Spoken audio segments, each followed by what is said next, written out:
Minnesota sports flowing in their veins. Mackey and Judd on Score North and ScoreNorth.com. Shoes off. No, Game's hold on. over. Hold Shoes on, off. let's do it. Shoes Let's off. do it. Oh, we're gonna do it. We're gonna do it. Okay, Let's hold do on. it. Okay, Let's hold do on. it. Hold on. Sorry. Your audio engineer Phil Mackey here needs to jump from one page to another. Timberwolves have a series lead in the playoffs for the first time since 2004. Get the flag. There it is. There's the flag. The flag's flying quickly. Very excited.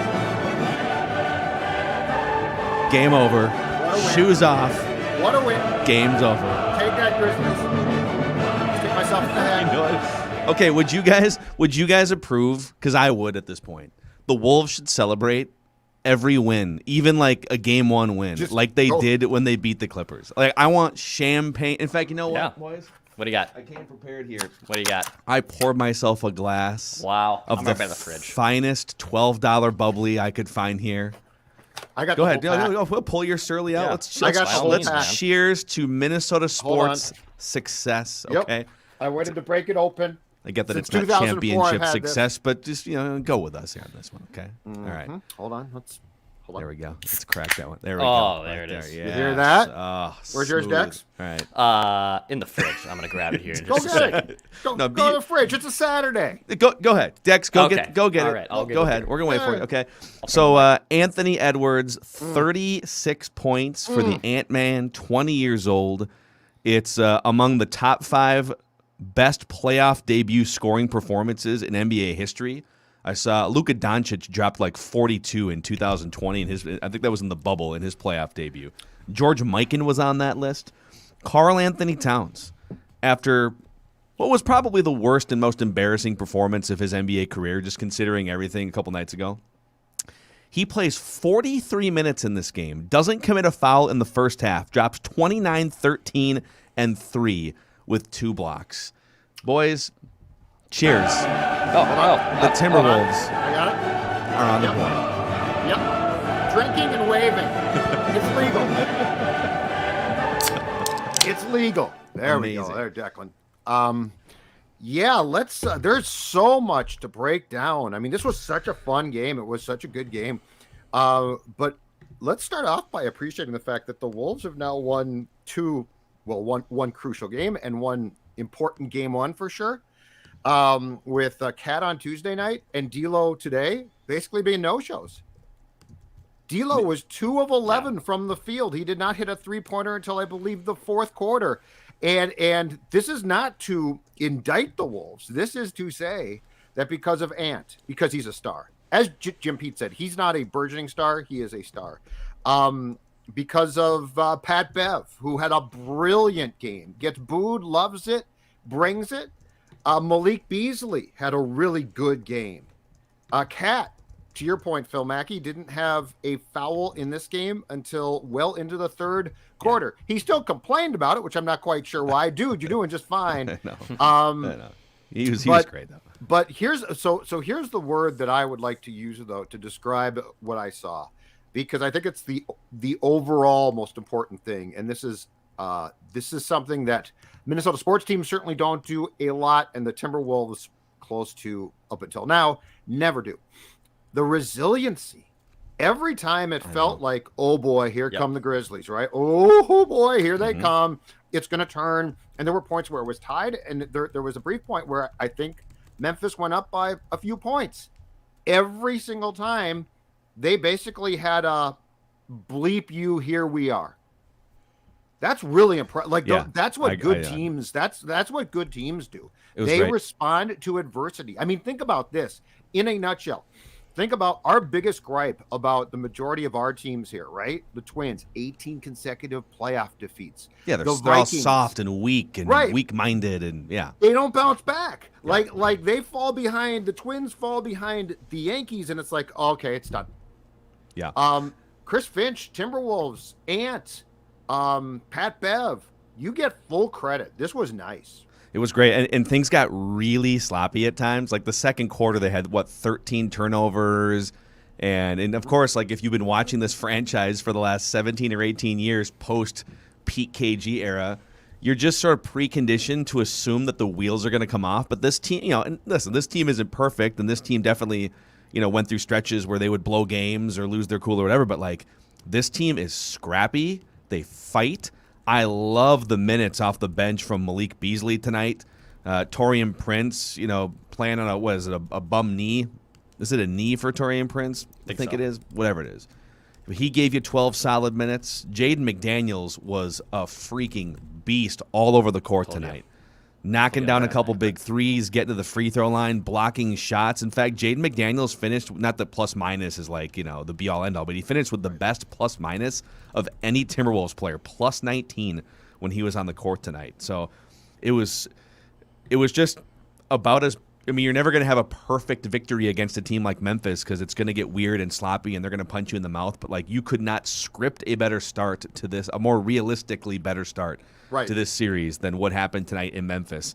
And so now they control the home court. If they want to just win the home games, I recommend just, taking care of business and taking 2 off the bat in Memphis at this point. But Wolves in 4, baby. Wolves in 4. Wolves in 4. Look, in 4. Let's go. Wolves in Look. 4. That's not how playoffs ordinarily work. But you know what? Tonight I loved this too. Tonight's game was not like, it didn't feel like a fluky, Memphis played terrible and the Wolves caught some breaks. This was a full credit points earned win. Yeah, Memphis. So Memphis, I think there's so many things here. Ja Morant wound up with 32, 8, 4. Got to the free throw line 20 times. If you would have told me, all right, Ja Morant's going to drop 32 points, he's basically going to get to the rim however he wants to for the most part. And D'Angelo Russell is going to have a 2 for 11 performance and told me no other information, I would have said, ooh, that's going to be tough. But the Timberwolves out-rebounded the best rebounding team in the NBA, 46-35. What did we talk about a couple days on this show? The guards are going to have to rebound in this game. It can't just be Karl Anthony Towns and Jared Vanderbilt, right? Well, Pat Beverly grabbed 6 rebounds. Malik Beasley grabbed 5 rebounds in this game, including an offensive rebound. Offensive rebounds, there was a game where Memphis, can't remember which game it was in the 4, but Memphis grabbed like 25 offensive rebounds in a game against the Timberwolves this year. They had 8. Best offensive rebounding team in the NBA, and they wind up with 8. Also, a huge congratulations to the ESPN NBA Countdown crew for discovering Anthony Edwards today. Oh. It's been 2 years of watching this joyful basketball player, and the national talking heads are finally figuring out. Stephen A. Smith came on because I had in the PNW here. If you weren't based in Minnesota, you got one option. It was the ESPN feed, and so when the audio cut out for a period on the ESPN feed, they went back to the studio, and then they went back at halftime, and Stephen A. Smith was like, "Stop the presses! Stop the presses! This is a coming out party for Anthony Edwards." He's like, discovering Anthony Edwards for the first time. But, whatever. I mean, the Timberwolves have to earn it. No one watches the Timberwolves, but now they do. So we also talked about this on Mackie and Judd a couple days ago. 16 of 41, 39% from 3-point range. Memphis, conversely, 7 of 27. Yeah. So that's something else too. And they did, the Timberwolves' ability when things seemed to be going sideways to knock down their shots, and it came from a multitude of guys, was impressive. Perhaps the most impressive thing to me as well, because it speaks to the fact that this is a team, was at the end there, I think it was right after Ja had drawn the clear path foul, and he made 1 or 2, and then the Grizzlies... Which was BS, by the way. And then the Grizzlies... I didn't mind it. And then the Grizzlies missed their shot. The Wolves come down the floor, and I believe it was Cat almost loses the ball, does a nice job to retain it, passes to Ant, who swings it to Beasley. Spin cycle, baby. Yep. Right, but that's a Beasley, hold on, I got the ball, I'm taking the shot, right? He spins it to Jaden. Yep. That's a hell of a play. Yep. Can I, real quick, because you said you didn't mind it, and I don't know if it's like something that needs to be tweaked with the rule. First of all, I didn't think it was a foul. I thought D'Lo got all ball on that play when he spiked it out of. So he pulled even after half court, which to me should negate the clear path. So he has pulled even now with Ja Morant, and now he is strategically deciding how does he want to try and get the ball away and block the shot. Yep.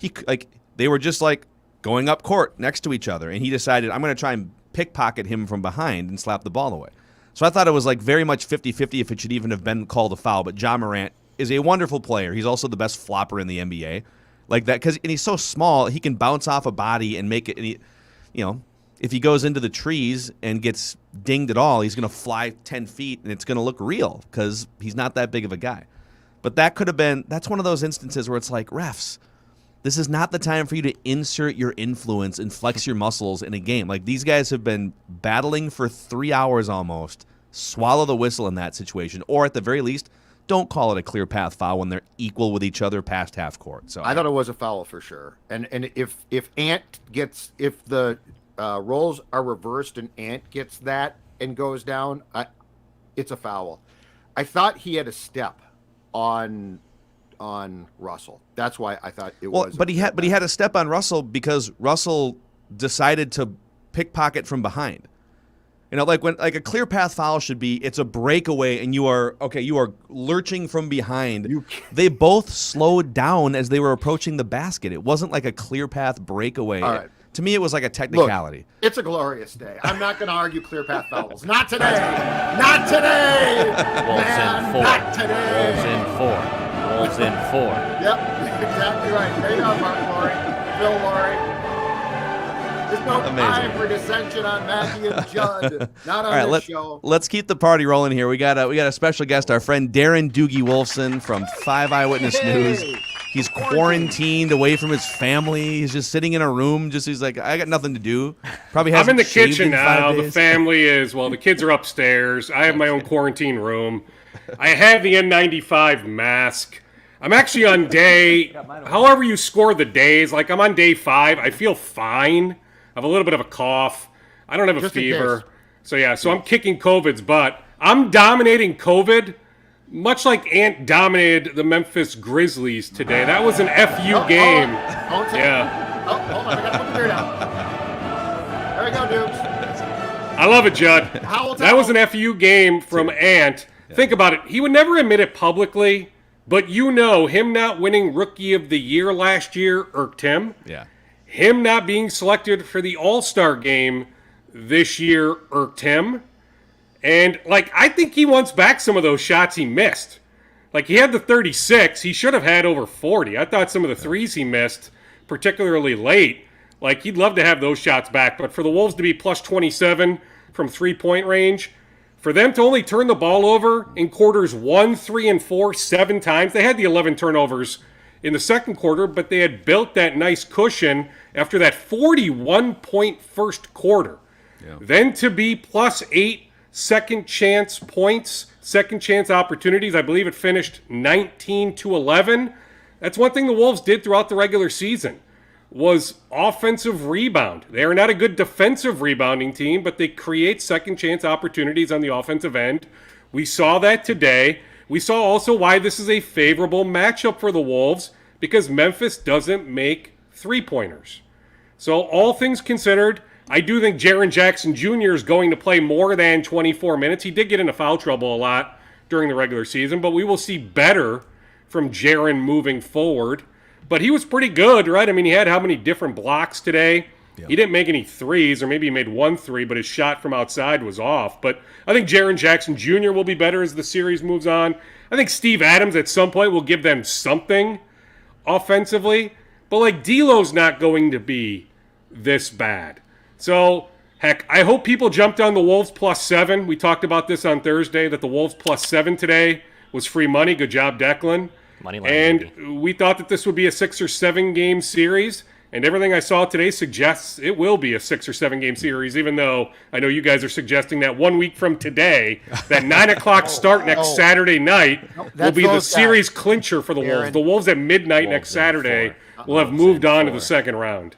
Listen, I may have gotten a little carried away. I think Memphis is probably good enough to at least steal 1 at some point. So I could see Wolves in 4 or 5, I think. I don't know if we can fit that into a chant inside the Target Center for Game 3, but and I'm okay with the Wolves committing some fouls because 4 or 5. Memphis will miss free throws. We saw them miss free throws today. That's a theme. They missed 11 free throws. So the Wolves got whistled for more fouls, but that's not the end of the world because Memphis isn't going to make all its free throws. This is also the second game, gentlemen, where a Glenn Taylor farm protester has actually given the Timberwolves a timely breather and an advantage to come back and go on a run. And this Who's time they making learned, me a by the way. shirt? Well, in game one, the Elmer's trying to glue your hand to an NBA floor, like Chain this time. Yeah, the chain was definitely it made it like. First of all, I don't know if you guys saw so Bally's posted the video of there was a guy who actually signaled to someone in the back we need a hedge clippers. Yeah. And they had a hedge clippers to cut. Yeah, do they prepare for people to You gotta chain have themselves You've got to to the have basket? One of those. I've got Those are one in my definitely one. Yeah. garage. I got I one. can go out right now and get one. So yes, But what I want is who is making me a T-shirt about the chicken? I mean, these are now going to be the chicken playoffs. Well, it said the T-shirt said Glenn Taylor roasts animals alive, I believe. well, they're That's mad what it about said. chickens, right? Because there's Yes, a bird there's flu. a and bird that's- flu. Yeah. So Yeah, the bird Glenn owns a farm in Iowa that had to kill a bunch of chickens because of the bird flu. Are we sure, by the way, based on the success the Wolves had Tuesday after Glue Girl, that the Wolves didn't plant this protester today? No, Is we're it not. possible? I love the reckless. I mean, you speculation. can't rule anything out at this point. You can't. Yeah. Blue girl. But you're right. It was who's the former wrestler, Phil? Was it Brutus the Barber Beefcake used to have those scissors, those massive. And then, of course, scissors? here's the fraud. I don't know why no one thought of this in the late 80s, but so, he would beat an opponent with the sleeper hold, and then they would be, unconscious. And instead of trimming their hair with the hedge clippers, he would, bring out the small clippers for safety purposes. Yeah. What do you Very mean? You just knock your opponent out. I got a scissors right by me. Okay, I'm always prepared. That's not cutting a chain off a basketball. If somebody Yeah. comes and chains themselves to my house, I will adjust. But for now, I can just cut paper. There you go. There you See, go. I'm That's- only- How about the brilliance of Cat today, staying out of foul trouble? To me, he legitimately stayed out of foul trouble.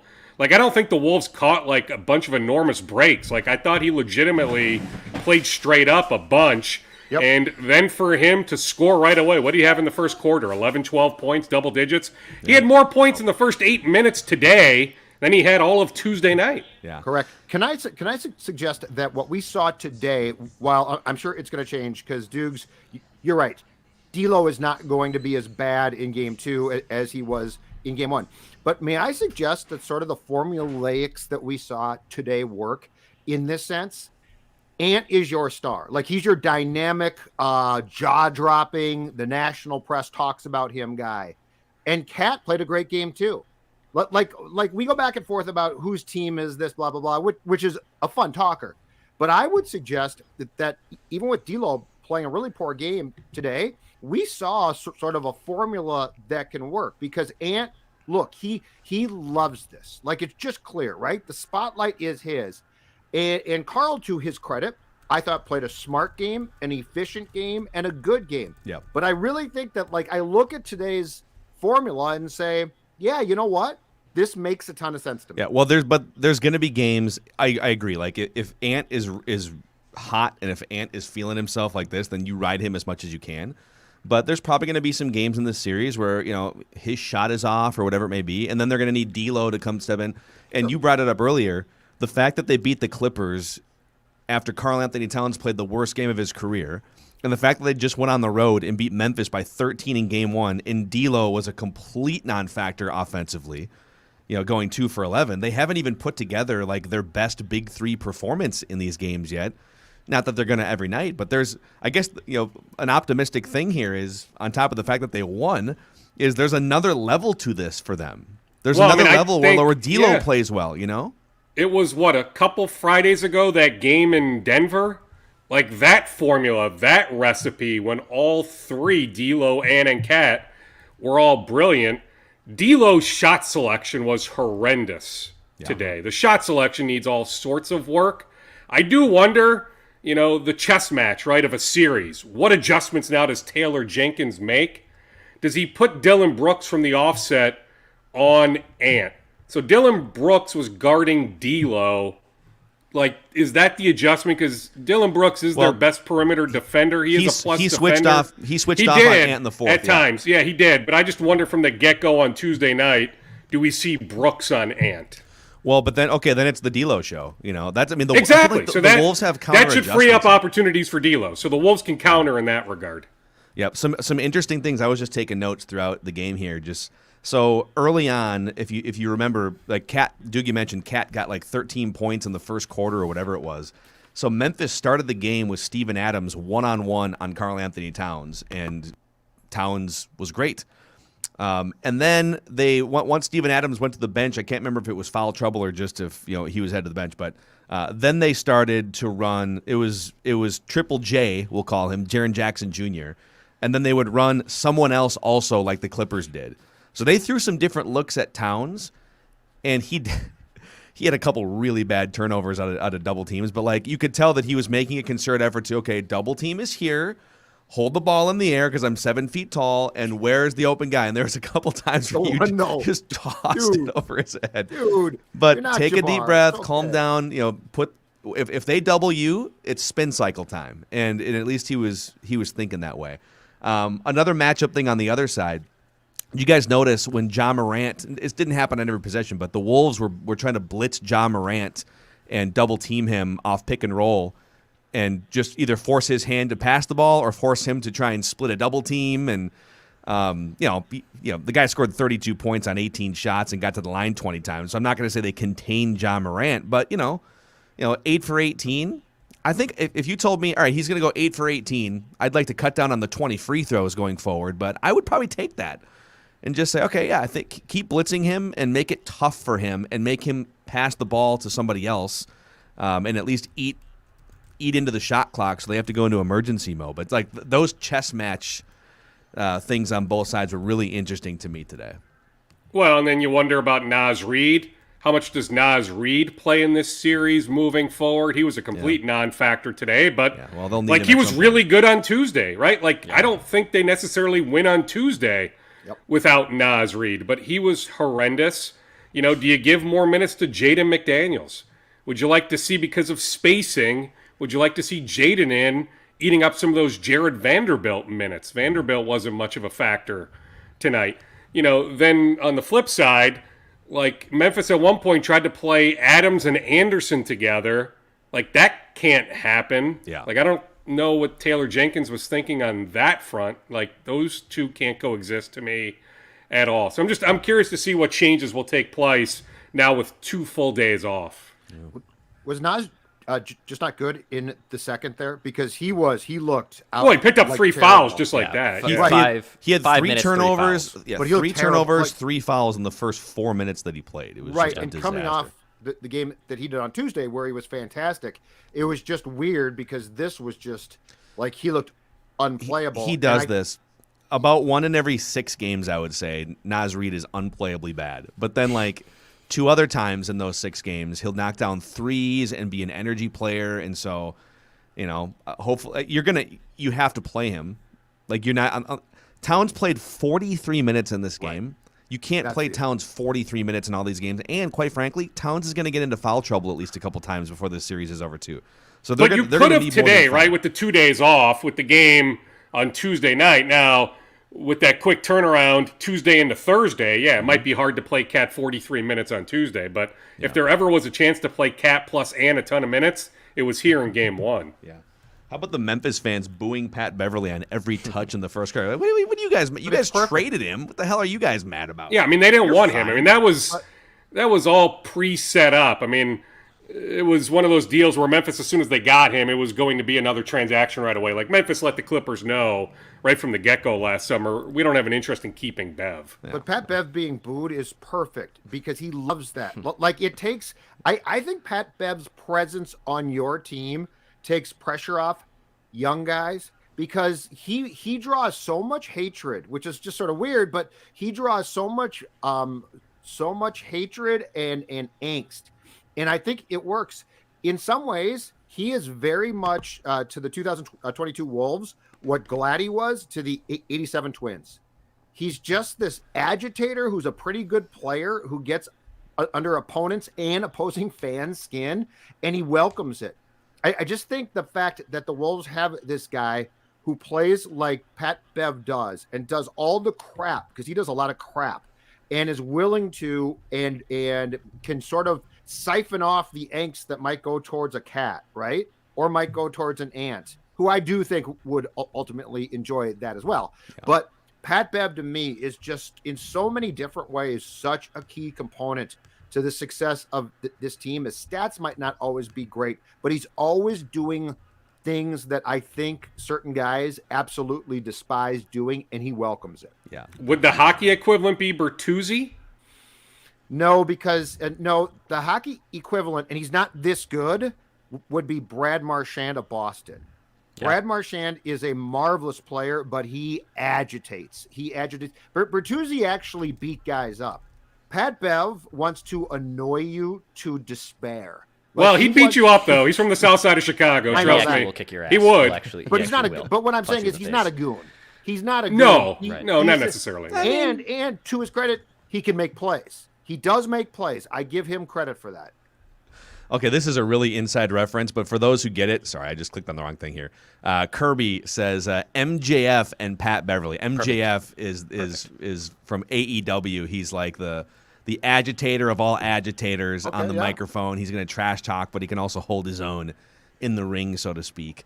What else? Okay, Dukes. Before we let you run back to the family and Well, I'm not running back with the family. Okay, I'll go watch the end of the Twins game. Are they still down 4-0? No, it's over. They lost 4-0. they're done. They're cooked. Yeah. Season's over.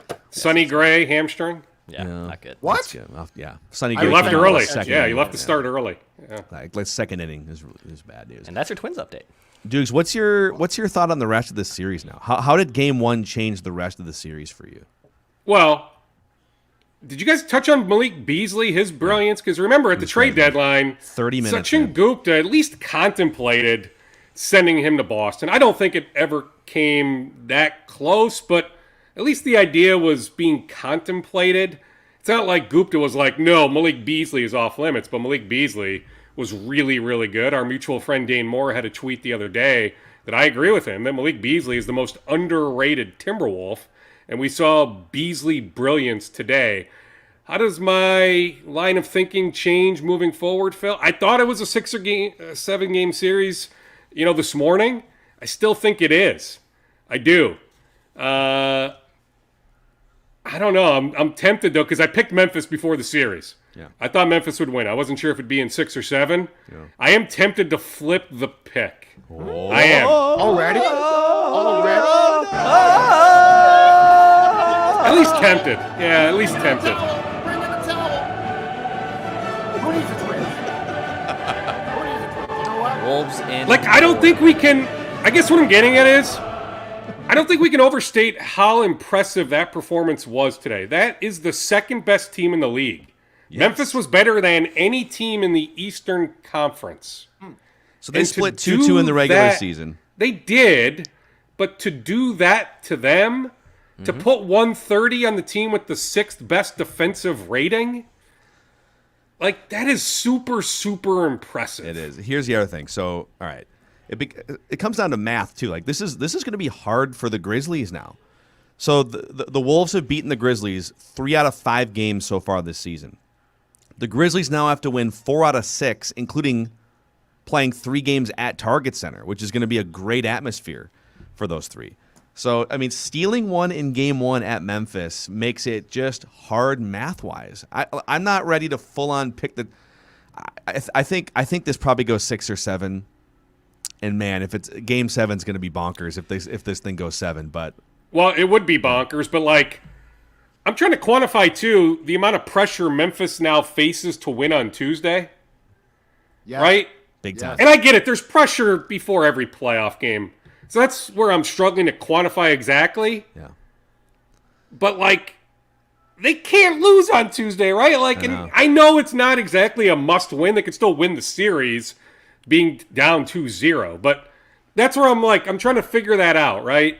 And how do they deal with that? All these questions for the next 2 days about this, quote unquote must win game on Tuesday night. Yeah, and it's not like these guys have a ton of experience. First of all, it was a dog crap franchise for 3 or 4 years leading up to their playoff appearance last year, and they got bounced in the first round last year. So it's not like they have. Although they played themselves in, right? I mean, they were a 9 seed, right, and ended up winning the play-in spot. Ended up getting in that way, so they do deserve credit for that. But Duke, you're right. So Game 2, to me, if I'm the Wolves and Chris Finch, I quietly, because I don't want to add pressure, but I quietly put a ton of weight on this game because if you win that game, I think you start to take away Memphis's will. Like at that point, I think it becomes a psychological thing. And so now you come back here and, if you're up 2-0, let's say you lose a game, but you win a game. So now you got 3 in your back pocket. So I think Tuesday is absolutely enormous because the Grizzlies, to use a Phil term, don't have a lot of reference points. Like they're coming off a really good year, but it's not like they're this established team that's like, yeah, we've been here before, down 2-0, it's fine. So I think if you can begin to sort of chisel away at their mental mindset of we're good, and now it's, oh my God, we just lost 2 at home, I think it becomes a huge psychological edge because of who the Grizzlies are and what they don't have, which, like the Wolves, is playoff experience. Sing it. Yeah. So, Can I write it down? Sing it? No, I'm not going to sing it. Are I'm you gonna making wave a it. prediction? Well, I mean, you can write it down in Wait a minute. pencil if you want. No. Who's I'm putting. I want to write something down. Oh, you're making a prediction Can right somebody now. Yeah, play I'm the making a damn prediction. song? Oh, I thought you were writing it Write down this that the series is over. Oh, Judd, you want? Sorry, I- Judd's waving the flag. I'm waving the flag, okay? We are all on different islands right now. Okay, back to Declan. Sorry, Dan. Write this down. Write the this Wolves down. will not lose another game in this series. What? They will win this in 4. Write it down. Hold me accountable, and then give me the bomb when I'm right. The Declan. Wolves will not lose another game this series. I'll be right Write back. it down. I have Write logged this it. down. I have logged it. It's in the write that down prep. The Dude, Wolves I will not think- lose another game this If series. that is the thought case, I was- Declan, how many Surleys will you be in at midnight next Saturday? Because it's a 9 lot. o'clock start next Saturday. 9 o'clock perfect. Target Center time start. So the game won't end until close to midnight. So if they end up winning that game, win the series 4-0, so you're suggesting they win Tuesday, win Thursday, then clinch the series next Saturday. How many Surleys will you be in? Multiple. The sweep. Yes, we're gonna sweep them. We're gonna sweep them, John. Does somebody need a broom? Judd's Give gonna Dawn break- her broom back, Does please. somebody need a broom? Okay, listen. All right, I don't want to be pump the brakes guy, but this right here, the last 60 seconds on this show. This is what it's like when you haven't experienced a playoff series lead since 2004. Well, Just it's one only- sniff. Literally, only the second time in franchise history that they won a first game. Right? I believe I saw that note somewhere. It makes sense. They started on the road all those series. Yeah, in 04, but I think they lost game 1 to Sacramento, right? They lost they- game 1 to the Lakers. So they They beat. won- Was it the Nuggets? They beat the Yes. Nuggets in game 1. And So they Game would one have of the beaten first round. Denver. Yeah, so I think that's the only time They they've have- won a game 1. That, in fact, Besides today, obviously. I wrote that down. That date was in, I think it was April 18th, 2004. Yes. So they beat Denver in game 1 of the first round series, April 18th, 2004. The last time they won a road game in the playoffs, May 10th, 2004, because they didn't beat the Lakers in the Western Conference Finals in the Forum or Staples at the time. 114-113 at Sacramento, second round game, May 10th, 2004, almost 18 years ago. Amazing. And Real Jabroni chimes in on the YouTube comment section. This is the greatest day of my life. That's amazing. Hey, the Wild did come back and salvage a point, too. So if you're a Wilds fan, that was pretty cool. Yeah. By the way, if you're hanging out with us here, this is a special edition of Mackie and Judd, little the Wolves broom post game edition. Please click the subscribe button on the Score North YouTube channel and the like button to help spread the word about this Minnesota sports community that we're building here. So, thank you guys. All right, Dukes, any final words from you? Parting words from you. No, enjoy the rest of your show. I don't think it ends on Saturday night, Declan. I will hold you accountable for that. No problem. But I'm telling you, I am tempted. I picked Memphis pre-series. Yeah. I am tempted based on that body of work to put 130 on the board against that defense. To have D'Lo be a complete no-show, shot selection being so abysmal that I don't think he'll be that bad any other game of this series. And I get it. Cat won't be this good. Ant won't be this good. But I just don't think D'Lo will be this bad any other game of the series.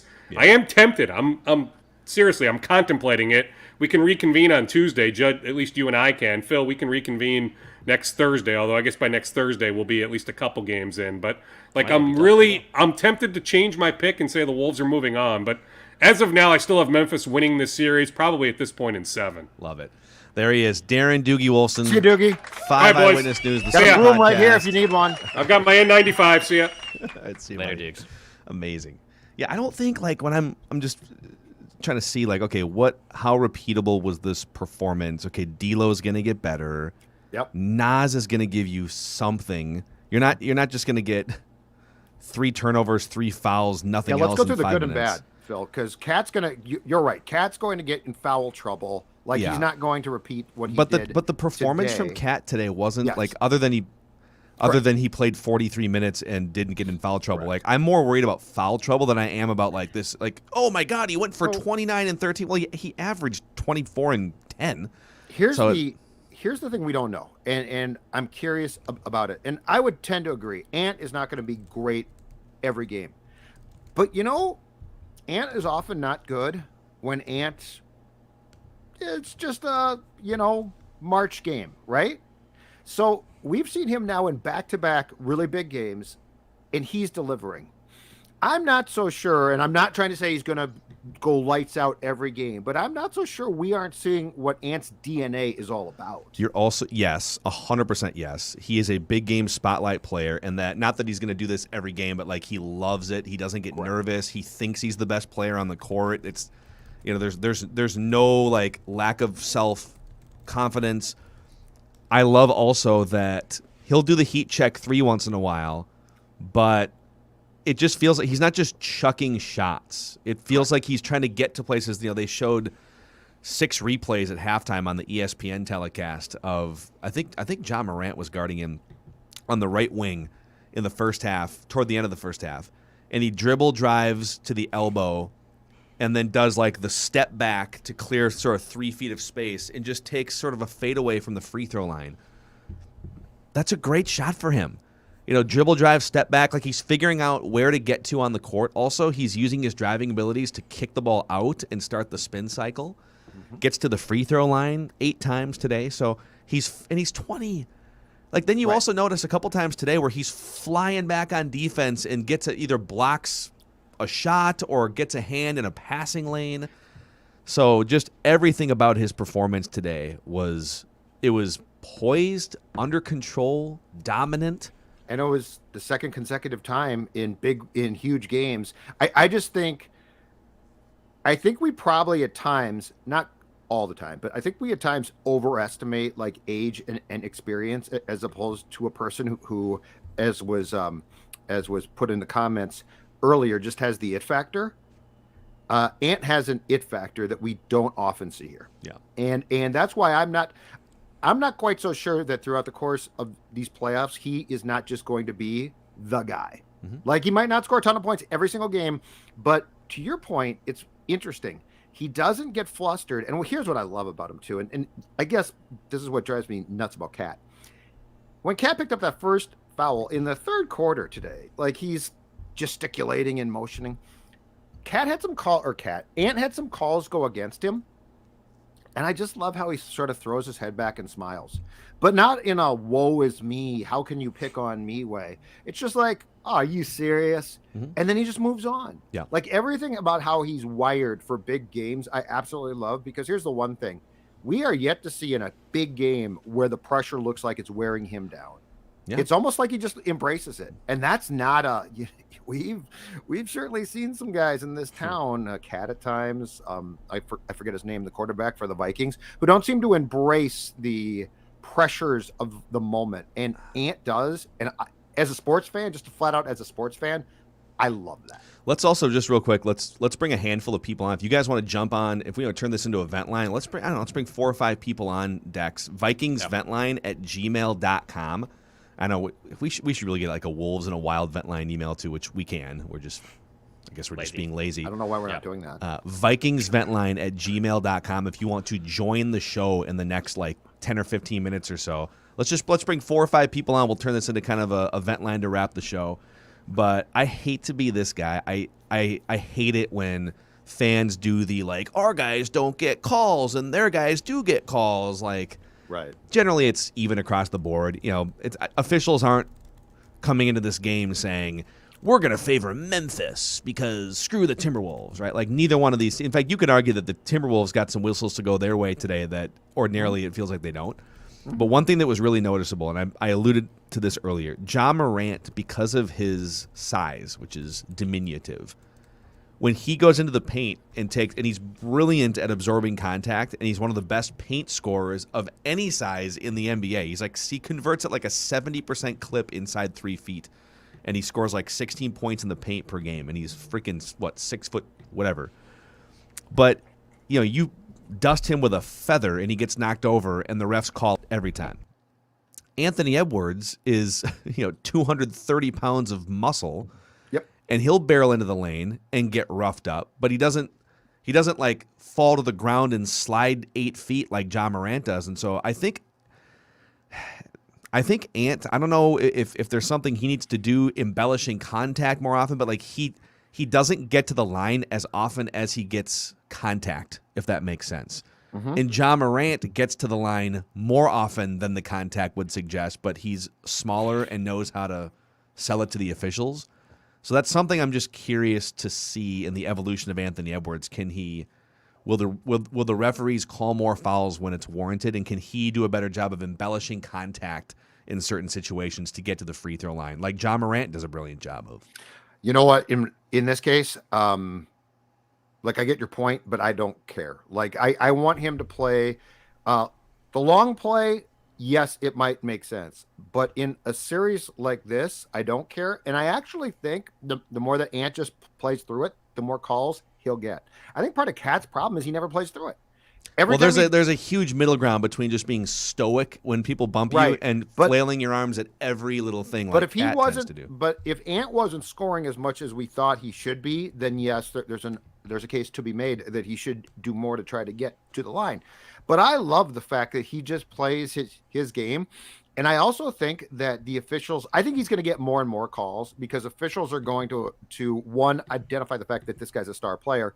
And two, I think they're going to like the fact that he doesn't pull a bunch of crap. He's not, he's a guy, if he does not like a call, he sort of throws his head back and laughs and says something, but it's certainly not like, how could you not help me?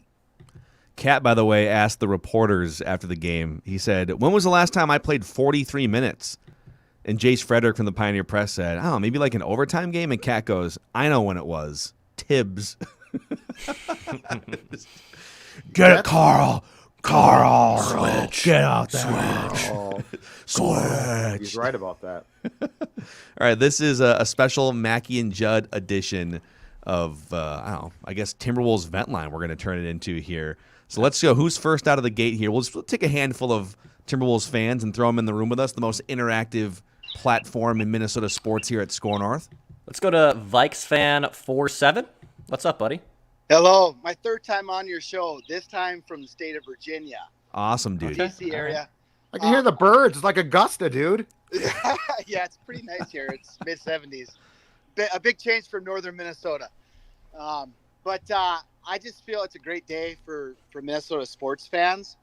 We have had to suffer through about 5 days or 4 days now of national media hate on our Timberwolves team. We have a shot in this series. I truly believe that with our bench, we have a deep bench, and they weren't highlighted a lot other than Beasley today, but Cat stepped up. Edwards is an assassin. He is that playoff prime time player that every team needs to go deep in the playoffs. He's that guy. Yeah, earlier you said age might not be a factor. I don't think it's going to be for him. Just his personality, his charisma, he's very positive. He doesn't get down on himself ever. And he has Beverly just showing him the ropes of playoffs. And then you have Russell. I think he can be, I think it was it Reggie Miller in the play-in? He was saying how he sees Russell as an X factor. Well, it wasn't Russell's game this time, but like Doogie said, Russell's going to have a good game or two, and those are games that we're probably going to win. So it might be a mathematical problem, like you said, Macadac, and it's great to be a T-Wolves fan right now. Awesome, man. Vikes fan 40. We're going to hit you with the flag here. Yeah, Judd.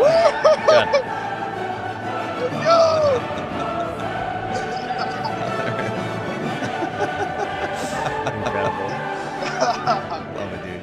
Why? Okay, by the way, Judd holding the broom and us doing the Ode to Joy celebration after game one. If Memphis wins the next 4, this is for sure circling the internet, but that's fine. That's fine. That's fine. Okay. We'll purge the show forever. All right, Vikes fan 47 in Virginia. Thanks for coming on the show, man. Great stuff. By the way, so Karl Anthony Towns, some interesting stuff coming out here in this reporter session. He said he talked to Kevin Garnett before the game today. Quote, "I had a good scouting report from KG. I love the fact that KG, even though he hates Glenn Taylor and won't be officially part of this organization until Glenn Taylor is gone, but I love that he stays in touch with Karl Anthony Towns.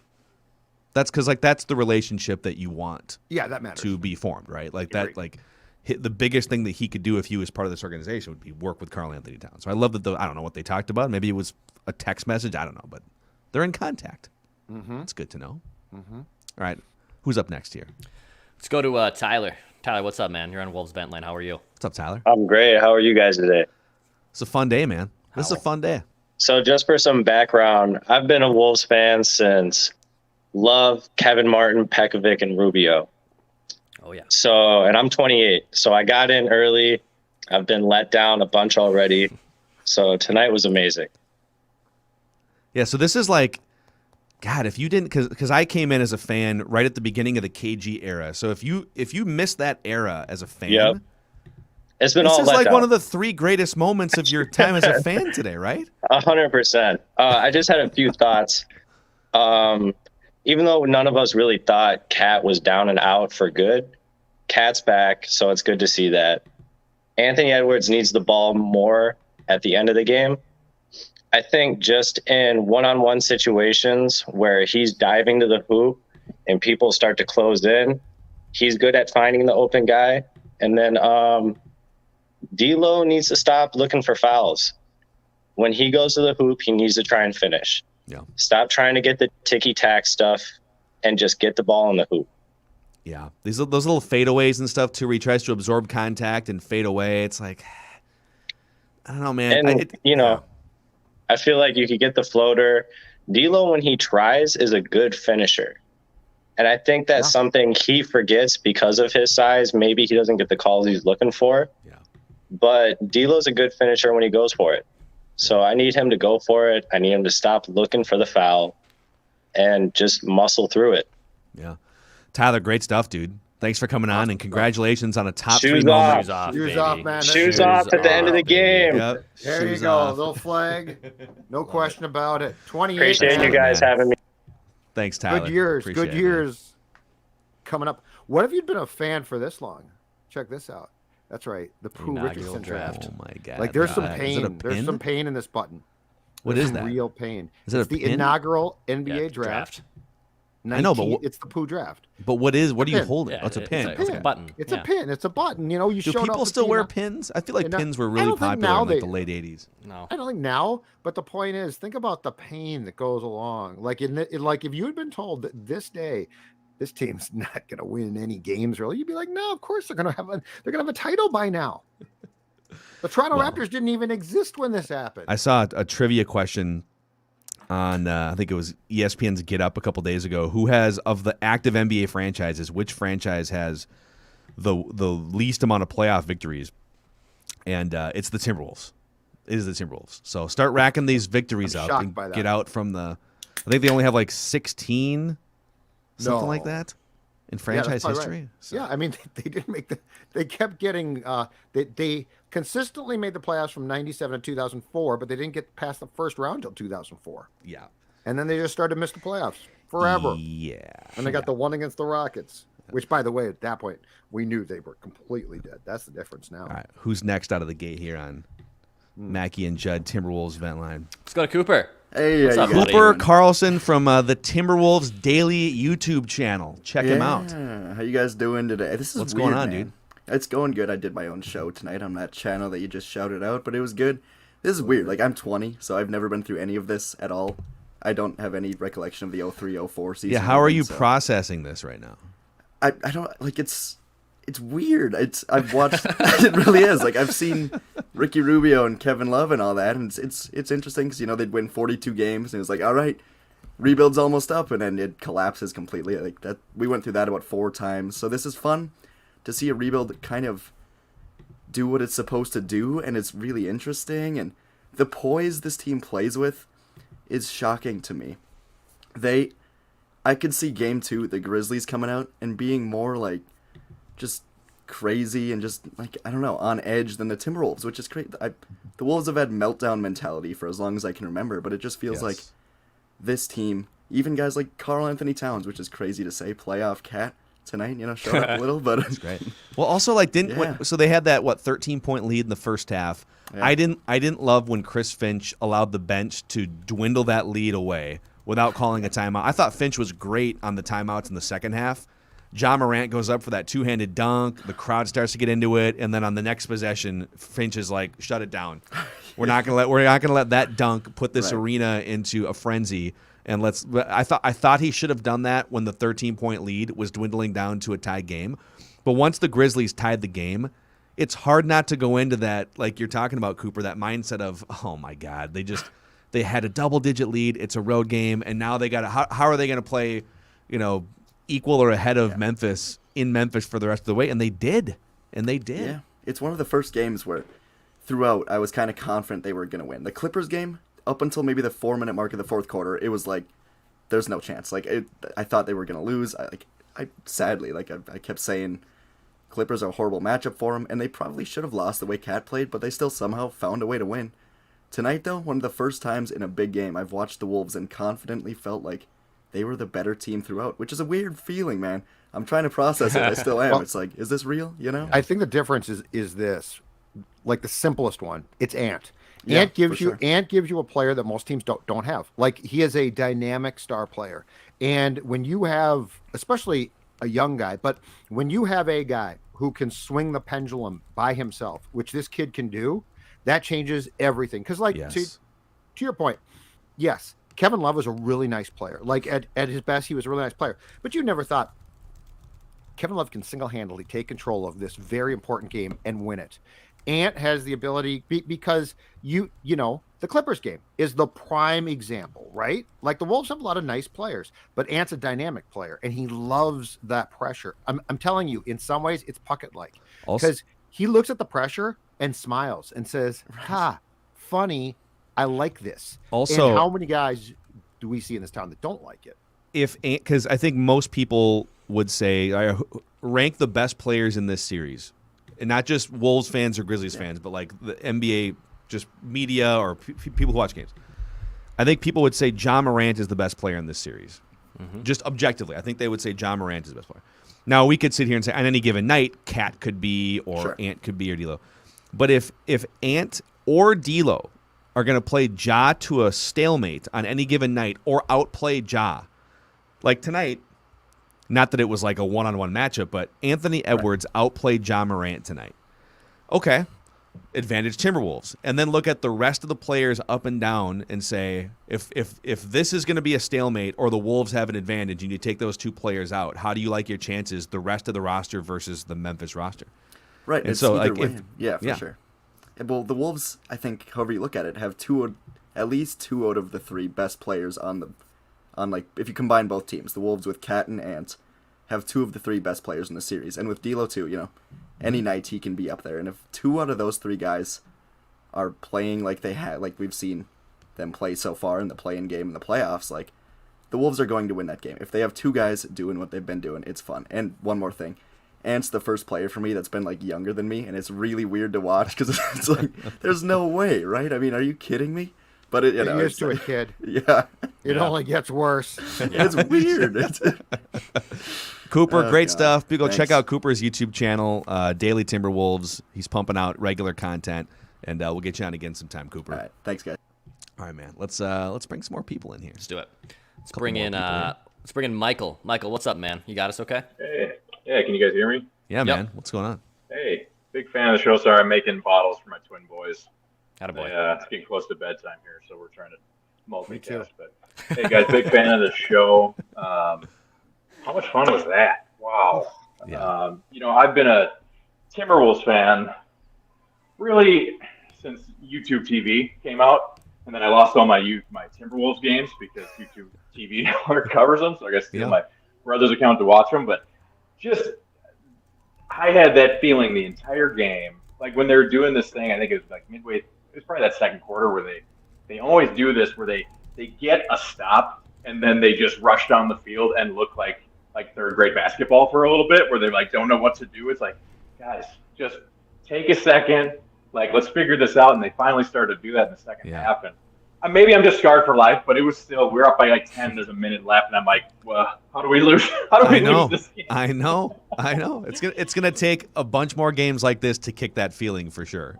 Yeah, just the talent now. And I was telling somebody I was watching the game with, like, to think like, I mean, Okogie and these guys that were, starters in the roster not that long ago, are now just guys that are bench warmers. And they're not like, we actually have shooters now, and we have talent, and we have, it's just exciting. There's the Twins. So on that note, guys, I'll let you go, but thanks for having me on the show. Appreciate you, and, Michael. Go Wolves, man. Wolves in 4. Let's go. Wolves in 4. Let's get it. Wolves All right, in Michael. 4. So now, if I was in a different mood, I would have made a Karl Anthony Towns Clippers game joke there when the baby started crying in the background. But he redeemed himself today. Okay, he redeemed himself The Wolves in today. 4. Get that broom ready. 4. All right, who's next? Mackie All and right. Judd. Timberwolves vent line 1-0 series lead. Score North can be worldwide. Let's go to Hafiz in Malaysia. Hi guys, can you hear me? Yeah, man, we got Are you in you. Malaysia right now? Yeah, I'm in Malaysia right now. What time is it there right now? 7:30. We are 12 hours ahead of you guys. Awesome, man. Oh my gosh. So Awesome. I actually woke up at 3:30 to watch the match, and I haven't slept yet. Love it. Glad that it was worth Try it hard. for you. So, all right, Yeah. what did you see? How excited are you? Basically, and just bossing the match. Just so hype for him for the matchup with Ja Morant. And no, I'm still so hyped because, for the win, and I still cannot sleep yet. Yeah. How long have you been a Timberwolves fan? Like, what was your first year watching the Timberwolves? Actually, I supported the Wolves just because the logo. When I was a kid, I got my NBA Live 2002 on my PS1, and I don't know which team to choose because I don't know any teams. So just because of the logo, I started supporting Wolf and Kevin Garnett. So you And randomly chose to be a fan Yeah. of one of the worst professional sports teams historically in North American history. Now Yeah, you picked it up at a good time because it was like the best Yes, 2 yeah. years ever. But yeah, And stuck with them ever since. awesome. Well, Hafiz, thanks for joining us from Malaysia. We appreciate you. it, man. Thanks for for coming having on. me. So, yeah, that's a first. Worldwide, man. That's a Yeah, first. I I think we've had love- England, Germany, maybe for Vikings. That's a first. England, Right Germany, Italy. Italy. A lot of calls from Australia. Down under. They love us down under. They do. They do. They're big Vikings fans. It's awesome. Yeah, a lot of good basketball in Australia. All right, boys. That was a blast. I mean, this. I know, Declan. You went all there, or you went all in and said this is going to be a 4-game sweep. Now, I do not think that's going to happen. I think there's a good chance Memphis punches back in Game 2. But this has the makings of a really fun, potentially 6 or 7 game series if Declan is wrong. Final thoughts from you guys before we say goodbye and peace out for a couple days. Don't undersell this win. It was impressive because of how it was done.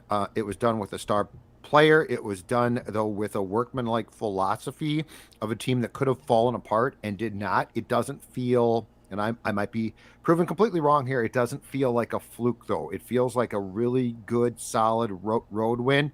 And I also think the fact that the Wolves don't have home court might help them because now all the pressure's on one team, and it ain't the Wolves. It's a team that's coming off a great year that has no real playoff success. Yeah. And this to me is a great start. It doesn't feel like, well, they're going to get hammered in Game 2. I was really impressed with this. Yeah, I thought it was an awesome win for the Wolves, and Anthony Edwards going off. This is exactly what Dane Moore was talking to us about, where he just shows up for these games. Like when they play the Bobcats, like bet the under. When the lights are on, for whatever reason, this dude's only 20 years old, and he loves the spotlight. And I thought the Wolves bench too was huge tonight. Jaden McDaniels got 25 minutes and was hitting big threes, and it was just a really impressive win for the Wolves. Yeah. By the way, thank you. I'll give my final thoughts in a second here, but thank you to Federated Insurance for helping power Mackie and Judd on a regular basis. And if you're a business owner out there, they've been a huge supporter of the Timberwolves for a couple decades. You can check out all the tools and resources they provide to business owners to help minimize risk and maximize success. Find out more at federatedinsurance.com, where it's our business to protect yours. My biggest takeaway is Anthony Edwards is reaching a new level in the biggest games. There's going to be new levels to a 20-year-old Stars game, and it just depends on How does it manifest itself? And I think we're finding out that we have a big game player on our hands, boys. A freaking wing player who can get to the rack whenever he wants to, who can get hot from three, who can distribute, play defense. He's the type of guy that can win a playoff series for you. Oh, and they also have Karl Anthony Towns and D'Angelo Russell. So this is going to be a grind of a series still, but the Timberwolves absolutely belong. And I think, the seeding doesn't, like the 7 versus 2 seeding doesn't do justice to how evenly matched this is going to be going forward here. Let's actually, because Ryan jumped in here, let's bring Ryan in to wrap the show here. Ryan, you get the final say. Oh no. Oh no. Okay. Sorry. Audio problems. Audio probs. All right. We'll try again next time for Ryan. We're going to go. Mackie and Judd. We gotta go. Special Timberwolves Vent Line edition here. Cheers. Cheers to the first playoff series lead in 18 years for the Minnesota Timberwolves, boys. Nowhere to go but up.